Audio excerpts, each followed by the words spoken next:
Hello, friends and family, and happy Holy Week. This is the week before Easter, and Easter is the holiday when Christians celebrate Jesus Christ rising from the dead. That's an event that truly changes everything. And I want to tell you today about how Jesus changed my life. I grew up in a Christian home, and I have wonderful parents who made sure we learned a lot about God. Hi, Mom and Dad, and thank you for that. So I really can't remember a time when I didn't know a lot about God and about Jesus and what he does for us. But there can be a big difference between knowing something in your head and having that really lived out in your life. As I got older, one pattern that began to happen in my life is feeling this great desire to be the best. Now, I'm not talking about pursuing excellence. I'm not talking about using your gifts and talents.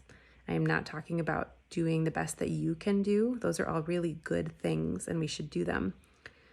But that's what sin is. It takes something good and then it twists it. It changes it so that it's no longer good. And for me, that meant not just wanting to be excellent, but wanting to be better than others and wanting to be recognized for that, to be seen as better than other people. And this made me terribly dissatisfied because whenever I saw other people recognized for doing well, no matter how happy I looked for them, I always felt a little bitter seed of jealousy because they were being recognized when I wasn't. And it also really led to me overworking, to trying far too hard to prove myself, and really sacrificing time with friends and family.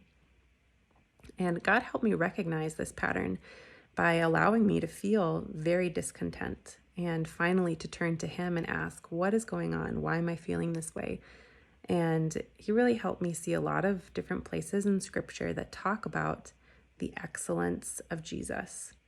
And here's the thing about the excellence of Jesus is that's the only excellence that really counts, because no matter how good I can try to be, Romans chapter 3 tells us that all have sinned and fall short of the perfection that God requires.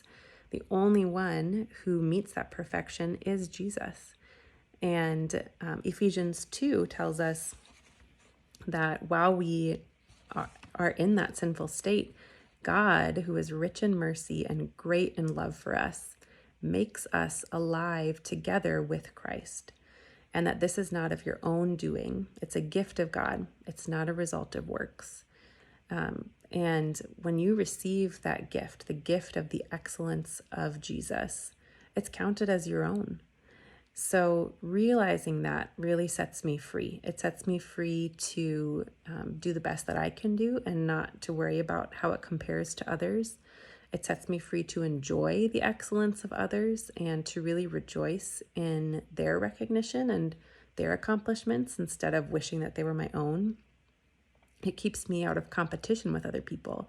It helps me to really see them as equals instead of as something to fight against.